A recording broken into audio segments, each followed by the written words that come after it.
군군, 신신, 부부, 자자. 누구나 아는 얘기여. 케케묵은 옛날 얘기다.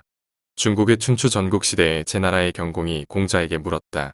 정치란 어떻게 하는 것인가 하고 그러자 공자는 임금 노릇도 제대로 못하는 주제에 별것 다 묻는다는 투로 퉁명스럽게 대답했다.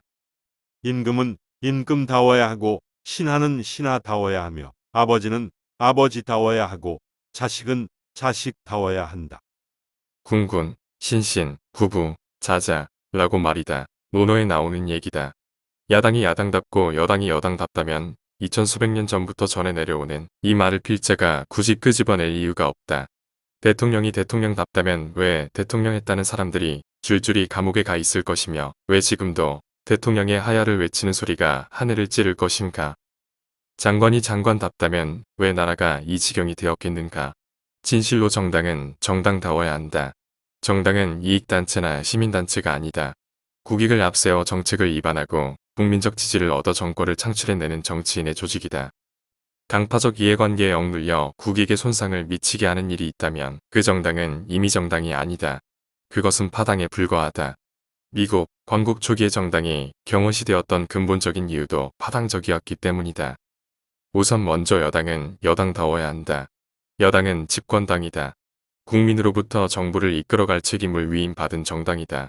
국정에 대한 잘잘못이 누구의 책임인가를 명백히 하여 국민으로 하여금 그 책임을 묻도록 하기 위해서 존재하는 것이 집권당이다. 집권당이 책임의식이 없다면 집권당이 아니다. 아울러 야당을 국정의 동반자로 인정하고 타협과 양보를 선행시켜야 할 책임도 여당에게 있다. 그러기에 타협과 양보는 야당의 몫이 아니라 여당의 몫이다. 문학에 비유하면 집권당은 창작을 하는 시인이나 소설가에 해당하고 야당은 평론가에 비유할 수도 있다. 작가는 평론가의 의견에 전적으로 귀 기울일 필요까지는 없을는지 모르겠지만 경청하는 것이 본인에게 도움이 될 것이다. 마찬가지로 집권당인 여당이 야당의 의견에 전적으로 따라갈 필요까지는 없겠지만 경청은 해야 한다. 그리고 어디까지 타협할 것인가를 면밀히 연구해 두어야 한다. 현안으로 제기되는 문제를 청와대의 눈치만 보면서 여당역을 한다면 그것은 책임있는 여당의 자세가 아니다.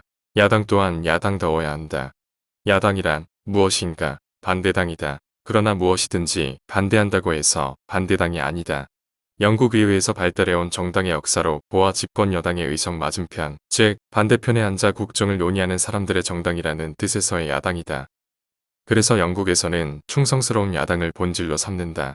반체제적인 사람들과 구분하기 위하여 대문자오를 써서 오퍼지션이라고 하는 경우가 많다.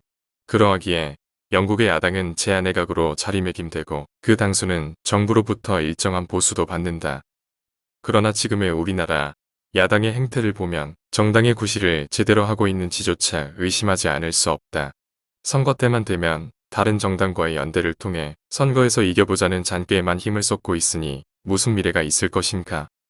당이 위기를 맞았을 때 스스로 극복하려는 노력은 제쳐두고 언제나 비상대책이라는 것을 만들어 정치불명의 사람을 지도자로 앉혀놓고 팔짱만 끼고 있는 자세로는 결코 집권 야당으로 자리매김될 수는 없을 것이다.